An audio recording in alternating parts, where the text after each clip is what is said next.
जी केवल घर में कितनी संपत्ति है उसकी जांच कीजिए। किसके पास कितना सोना है, किसके पास कितने चांदी है, किसके पास कितना रुपया है, इसके अलावा और कुछ नहीं। पूर्व मुख्यमंत्री भूपेश बघेल के घर पर सीबीआई का छापा पड़ गया है। भूपेश बघेल जी गांव गरीब मजदूर किसान के नेता है, उनके ऐसे ईडी और सीबीआई के छापे से कोई फर्क पड़ने वाला नहीं। अब पूछना चाहते हैं इस सरकार से, डबल इंजन की सरकार से, कि ईडी का एपिसोड खत्म हुआ, सीबीआई का एपिसोड आ गया, अब अगला एपिसोड कौन से आने वाला है? भाजपा जो खुद को सबसे बड़ा पार्टी बताती है और राजनीतिक तौर पर कांग्रेस से मुकाबला नहीं कर पा रही है। भूपेश बघेल की छवि खराब करने के लिए बार बार सीबीआई की दबिश दी जा रही है।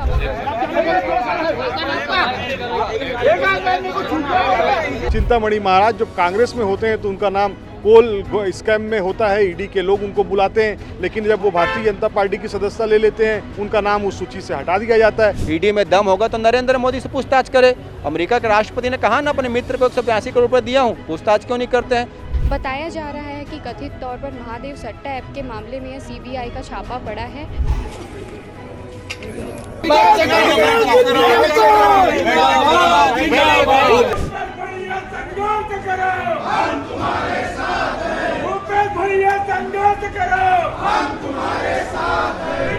छत्तीसगढ़ की राजनीति में एक बार फिर से सियासी हलचल तेज हो गई है और पूर्व मुख्यमंत्री भूपेश बघेल के घर पर सीबीआई का छापा पड़ गया है। आज बुधवार सुबह सीबीआई की टीम ने पहुंचकर पूर्व मुख्यमंत्री भूपेश बघेल के घर पर छापा मारा है। आपको बता दें कि उनके भिलाई के पदम नगर इस निवास में भी सीबीआई का छापा पड़ गया है और अभी यह मामला स्पष्ट नहीं हो पाया है कि किस कारण से सीबीआई का छापा पड़ा है।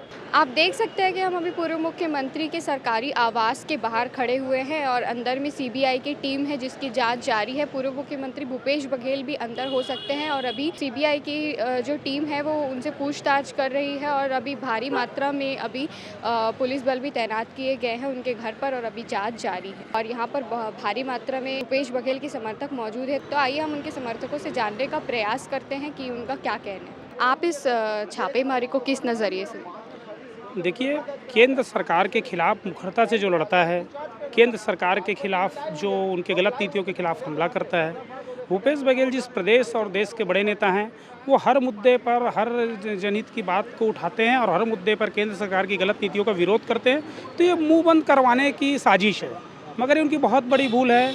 भूपेश बघेल जी गांव गरीब मजदूर किसान के नेता है, उनके ऐसे ईडी और सीबीआई के छापे से कोई फर्क पड़ने वाला नहीं। ये लड़ाई जनता की लड़ाई है और भूपेश बघेल जी और पूरी कांग्रेस पार्टी आगे भी लड़ती रहेगी। हर बार पूर्व मुख्यमंत्री भूपेश बघेल को ही क्यों टारगेट किया जाता है? देखिए, भूपेश बघेल जी बड़ी मुखरता के साथ इनसे लड़ते हैं और इस प्रदेश के भी नेता हैं और देश के भी नेता हैं। राष्ट्रीय महासचिव भी हैं, वो कांग्रेस पार्टी से पूर्व मुख्यमंत्री भी रहे, प्रदेश अध्यक्ष रहे, तो कहीं ना कहीं डर है इनके मन में। जब भी पूर्व मुख्यमंत्री भूपेश बघेल को कोई नई जिम्मेदारी सौंपी जाती है तभी सीबीआई की और ईडी की रेड उनके घर पर पड़ती है, तो इस मामले में आपका क्या कहना है? ये इनके डर और दहशत है। जब आदमी डरता है तब ऐसी हरकत करता है। ये डर और दहशत की जैसी हरकतें कर रहे हैं। ये तो नरेंद्र मोदी का डर दिख रहा है कि किस प्रकार से विपक्ष से डरी हुई है, तानाशाही पे उतर आई है। कांग्रेस पार्टी और भूपेश बघेल जी लगातार प्रदेश के किसानों की, प्रदेश की युवाओं की आवाज़ उठा रहे हैं, शायद सरकार के भ्रष्टाचार कुशासन के खिलाफ आवाज़ उठा रहे हैं, डरे हुए हैं। आपको याद होगा कवासी लखमा जी ने अरुण साव के भ्रष्टाचार को उजागर किया था कि कैसे उनके कार्यकाल में 2 बड़े पुल जो है बिना टेंडर के बन गए। सदन में सवाल पूछे, दूसरे ईडी गिरफ्तार कर लेती है। भूपेश बघेल जी ने इस प्रदेश के गरीबों की आवाज़ उठाया कि 18 लाख आवास कहाँ है। उसके बाद भूपेश बघेल जी का ईडी आ जाता है। अभी भूपेश बघेल जी ने कल ही जसपुर में शासकीय सुशासन के पोल खोले हैं कि 3 महीने से मुख्यमंत्री के गृह जिला में गरीबों को राशन नहीं मिल पा रहा है। गरीबों का राशन भाजपा के नेता डकार जा रहे हैं। आज सीबीआई आ गई है। और आपको याद होगा जब छत्तीसगढ़ में अधिवेशन था तो पवन खेड़ा को नरेंद्र मोदी जी ने गिरफ्तार करवाया था। अभी गुजरात में अधिवेशन है, भूपेश बघेल जी ड्राफ्टिंग कमेटी के सदस्य हैं, आज दिल्ली जाने वाले थे, इनको भी गिरफ्तार करके इन पे कार्रवाई करके कहीं ना कहीं ये अधिवेशन को डिस्टर्ब करना चाहते हैं। भाजपा डरी हुई है क्योंकि 11 साल में नाकाम हो गई है, इसलिए कार्रवाई सिर्फ छवि धूमिल करने की कार्रवाई है। जब भी भूपेश बघेल को कोई नई जिम्मेदारी सौंपी जाती है तभी उनके घर पर सीबीआई और ईडी की रेड पड़ती है, तो इस मामले में आपका क्या कहना है? देखिए, भूपेश बघेल जी एक छत्तीसगढ़िया नेता हैं, किसान हैं, वो आपदाओं से लड़ना जानते हैं। और उनकी लोकप्रियता है, पूरा प्रदेश उन्हें काका कहता है। तो स्वाभाविक बात है उनके कद काठी का नेता भारतीय जनता पार्टी में नहीं है और नरेंद्र मोदी सरकार की नाकामियों के खिलाफ भी भूपेश बघेल जी आवाज़ उठाते हैं। तो भाजपा डरी हुई है, भाजपा लीडरों से डरती है, क्योंकि भाजपा के पास कोई लीडर नाम की चीज़ नहीं है। भाजपा जो खुद को सबसे बड़ा पार्टी बताती है और राजनीतिक तौर पर कांग्रेस से मुकाबला नहीं कर पा रही है।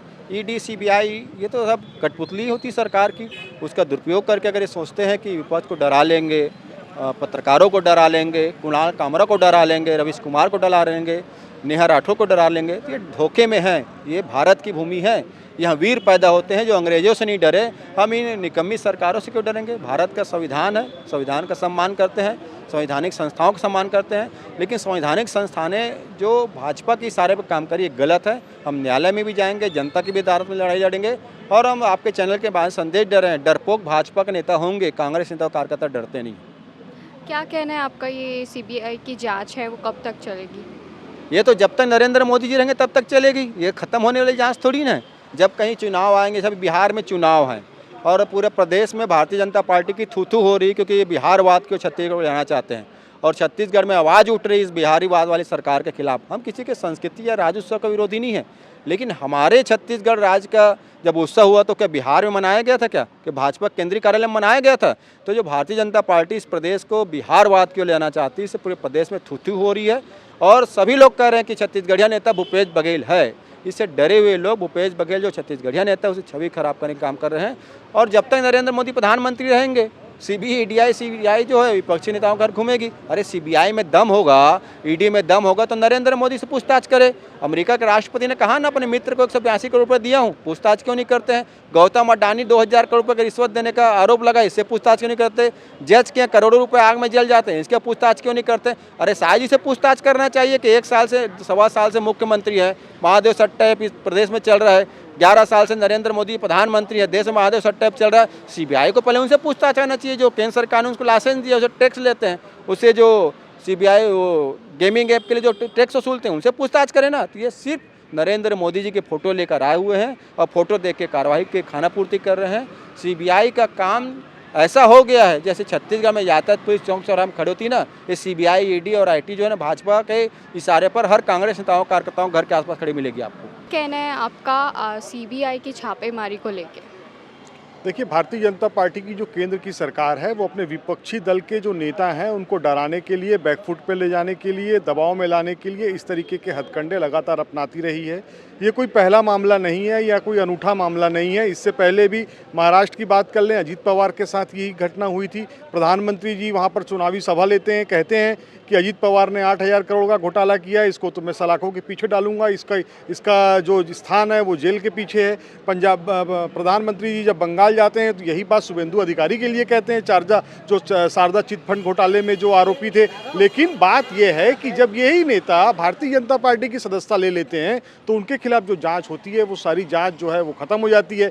वो सारे जो आरोपी होते हैं वो मोदी वॉशिंग पाउडर में धुल करके नीट एंड क्लीन हो जाते हैं। तो यही एक क्रम जो है, एक सिलसिला पूरे देश में चल रहा है। और आपने देखा होगा कि इसी छत्तीसगढ़ के अंदर चिंतामणि महाराज जब कांग्रेस में होते हैं तो उनका नाम कोल स्कैम में होता है, ईडी के लोग उनको बुलाते हैं, लेकिन जब वो भारतीय जनता पार्टी की सदस्यता ले लेते हैं, भारतीय जनता पार्टी की टिकट से चुनाव लड़के सांसद बन जाते हैं, उनका नाम उस सूची से हटा दिया जाता है। भूपेश बघेल को अभी पार्टी ने राष्ट्रीय महासचिव बनाया है, पंजाब का प्रभारी बनाया है। तो जिस तरीके से भूपेश बघेल जी का एक कद जो है पूरे देश के सामने एक राष्ट्रीय नेता के रूप में उभरा है, तो कहीं ना कहीं मोदी जी बहुत डरपोक टाइप के व्यक्ति हैं, वो बहुत जल्दी डर जाते हैं। तो उनका जो डर है उस डर का ही जो प्रदर्शन करने का काम जो है वो आज पहले ईडी ने किया और अब सीबीआई कर रही है।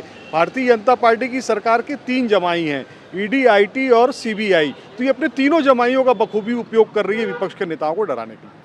आज सुबह सीबीआई की छापेमारी पड़ गई और आज भूपेश बघेल को ड्राफ्टिंग मीटिंग के लिए दिल्ली रवाना होना था, तो क्या कहना है आपका इसके लिए? मैंने पहले भी कहा कि भूपेश बघेल जी का कद जिस तरीके से बढ़ा है, उन्हें राष्ट्रीय महासचिव बनाया गया है, ड्राफ्टिंग कमेटी में उनको लिया गया है।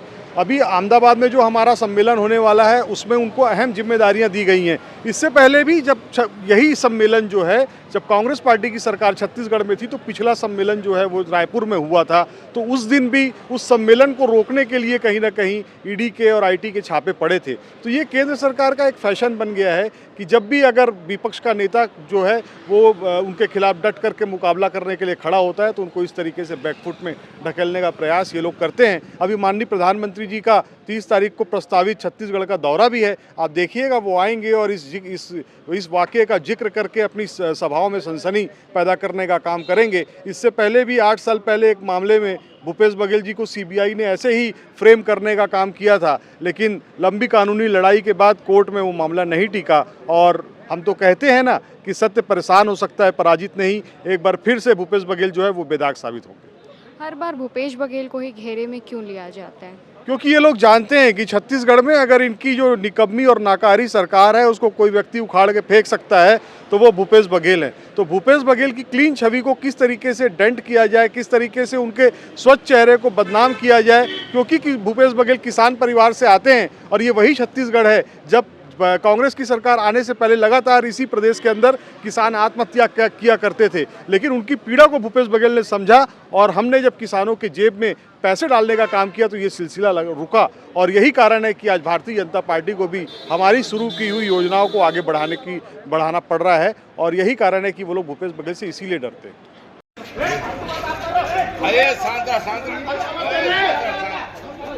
शांत करो।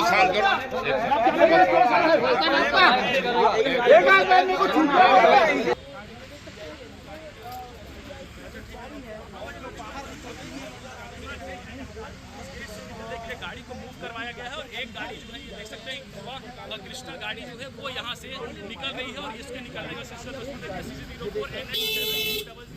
आगे में सफेद डॉक्यूमेंट वो देख सकते हैं सामने कुछ डॉक्यूमेंट पीछे में एक बैग भी जो है वो बैग भी मौजूद था। तो यहाँ पर हमने देखा कि भूपेश बघेल के समर्थक मौजूद है और उन्होंने अपना बयान जो है प्रस्तुत किया है और उनका कहना है कि भूपेश बघेल की छवि खराब करने के लिए बार बार ईडीआई और सीबीआई की दबिश दी जा रही है। और आपको बता दें कि पूर्व मुख्यमंत्री भूपेश बघेल के साथ साथ भिलाई के विधायक देवेंद्र यादव सहित 5 IPS अभिषेक पल्लव, ASP संजय ध्रुव, ASP आरिफ शेख, आनंद छाबड़ा, प्रशांत अग्रवाल और 2 सिपाही नकुल सहदेव के घर सीबीआई ने छापा मारे। महादेव सट्टा ऐप के मामले में टीम ने दबिश दी है। जानकारी के मुताबिक सीबीआई की 10 से अधिक टीम बुधवार सुबह से निकली है और उनमें से एक टीम ने पूर्व मुख्यमंत्री भूपेश बघेल के घर पर छापा मारा है। इस पूरे मामले में आपका क्या विचार है हमें कमेंट में बताइए और बाकी की खबरों के लिए बने रहिए ठीहा छत्तीसगढ़ के साथ। धन्यवाद।